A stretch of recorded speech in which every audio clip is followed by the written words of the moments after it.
Les roses fauves de Carole Martinez.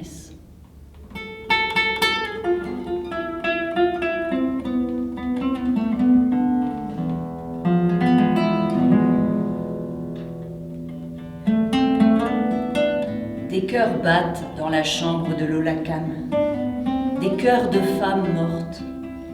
Le premier est de satin bleu, c'est celui de sa mère, le plus douloureux. Elle n'y touche jamais. 5 cœurs palpitent sur une étagère.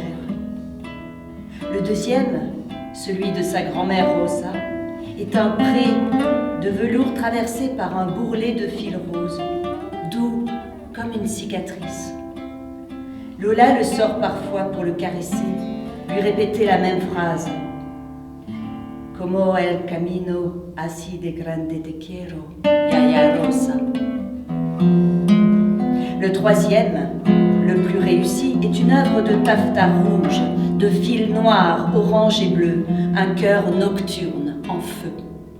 Entre 2 chansons en espagnol, sa grand-mère, Yaya Rosa, lui a parfois parlé de la folle beauté de son pays perdu, des nuits embrasées de la San Juan et de sa longue marche sur le soleil vers le nord. Mais l'histoire tournait court. Son français était maladroit.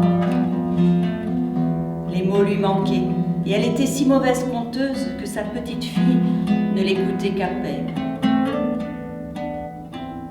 Les cœurs sont rangés les uns contre les autres, enfermés dans l'armoire à 3 battants de Lola, entre le côté droit réservé aux habits d'été et celui de gauche plein des habits d'hiver. La blancheur de lin du 4e cœur est ligotée par une tige de rose dessinée à l'aiguille. Lola ne sait rien de la femme qui l'a brodé, et c'est celui qu'elle préfère. Petite, elle le volait pour le renifler. Il est rêche. Elle lui a toujours trouvé un parfum familier, un parfum d'enfance et de jardin. Plusieurs fois, elle s'est endormie tenant ce cœur-là serré contre son cœur, sans savoir lequel des deux battait dans son sommeil. Des cœurs interdits reposent derrière la porte miroir, des coussins en forme de cœur dans lesquels les aïeuls, sentant leur fin venir, ont glissé des dizaines de bouts de papier pliés où sont écrits leurs inavouables secrets. Chacune a bourré son petit ballot personnel de mots avant de le refermer à l'aiguille et de mourir légère. Le plus ancien des cœurs est taillé dans une robe noire à paillettes, mais ça, Lola l'ignore. Il est tellement usé qu'on a du mal à discerner le motif brodé en son sang. On devine un vague accordéon. Le tissu élimé et réduit par endroits à sa trame laisse voir les morceaux de papier qu'il contient. Des cœurs de femmes battent dans la vieille armoire de Lola. Ils racontent une histoire qui a commencé il y a plus d'1 siècle en Espagne, du côté de Malaga, là où la coutume voulait que les filles aînées héritent du cœur cousu de leur mère morte.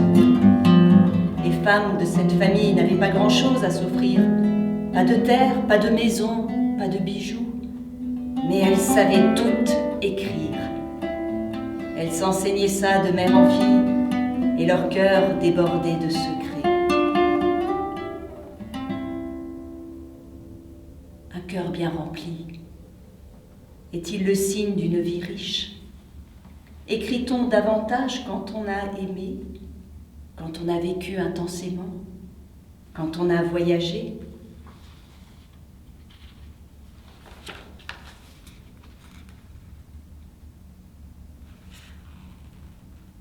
Comment écrirais-je mon existence si à mon tour je devais la découper en petites pages pliées? Si au seuil de la mort, je voulais la laisser en héritage à ma fille dans un livre interdit, enfermé dans un cœur de tissu? Serais-je plus sincère sentant ma fin plus proche?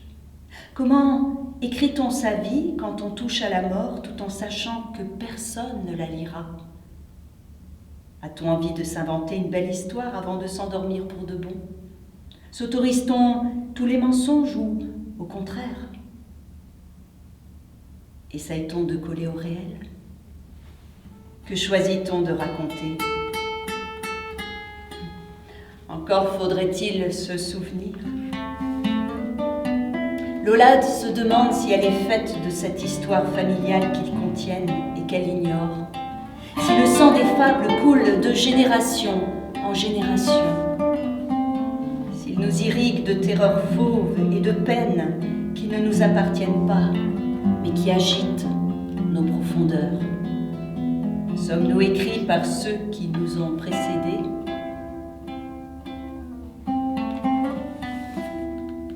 Il faudrait ouvrir ses cœurs pour le savoir.